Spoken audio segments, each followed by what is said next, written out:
రేపొద్దున్న ప్రపంచ మడ అడవుల దినోత్సవం. దాన్ని పురస్కరించుని నా పేరు కృష్ణారావు, దేవరం నుంచి వచ్చాను. మాది స్పెస్ అనే ఎన్జిఓ, అంటే society to protect the environment through social service అని. సో ఇలా స్టూడెంట్స్కి అవేర్నెస్ క్లాసెస్ అయి చెప్పడం గురించి.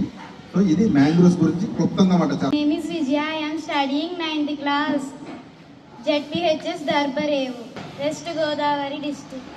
ఆ బొమ్మలు ఇక్కడ రాసి ఉన్నది కదా, ఇవేంటన్నది మీరు చదువుకుని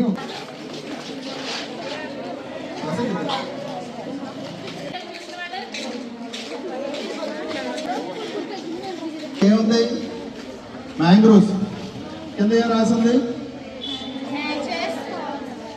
ఓకే, అసలు మ్యాంగ్రోవ్స్ మనం తెలుగులో ఏమంటాం? మడ మొక్కలు. అంటే ఇంగ్లీష్లో మ్యాంగ్రో అంటాం, తెలుగులో మడ అంటాం. ఈ మడ మొక్కలు మాత్రం ఉప్పు నీరు మంచినీరు కలిసిన ప్రాంతంలో కూడా బతకగలరు. సో వీటిని మడ అడవులు అంటాం.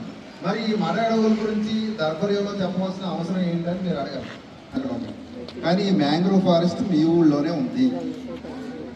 మీకు ఆ గోదావరి సముద్రం కలిసి చోటు ఇదంతా ఉన్న మొక్కల్ని ఈ మ్యాంగ్రోవ్ ఫారెస్ట్ అంటామట, అంటే మడ అడవులు. వీటి వల్ల ఉన్న ఉపయోగం ఏంటి? Marine life, nesting sites for birds, okay, store carbon, okay, support sustainable. వీటిలో ఉండి సగం పైకి ఉంటాయి. ఇది మనం చూస్తున్నాం కదా, ఇలా ఉంటాయి మొక్కలుగా ఉన్నప్పుడు.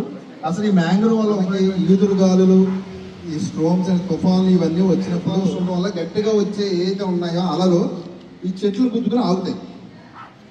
సో అప్పుడు మట్టి కోత ఎక్కువ జరగదన్నమాట. సో ఈ మ్యాంగ్రోవ్ చెట్లు ఉండడం వల్ల మనకి తుఫాన్లు వరదల్ని తగ్గిస్తాయి.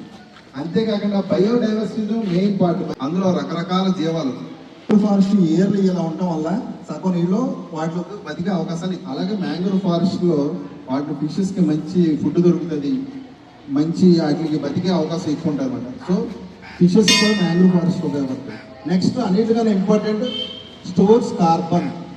ఇది చాలా చాలా ఇంపార్టెంట్ పాయింట్. సో ఈ మ్యాంగ్రోవ్ ఫారెస్ట్ ఏదైతే ఉందో ఇది అత్యంత ఎక్కువ కార్బన్ని భూమిలో స్టోర్ చేస్తారు. రకరకాల పక్షులకి ఈ మ్యాంగ్రోవ్ ఫారెస్ట్ ఉన్న చోట ఎక్కువ పక్షులు ఉంటాయి. ఇక్కడ తినడానికి ఆహారం దొరుకుతుంది మాకు.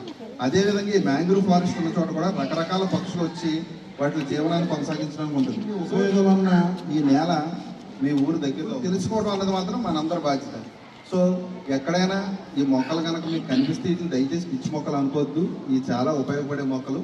తెలుసుకోండి మ్యాంగ్రోవ్. Thank you.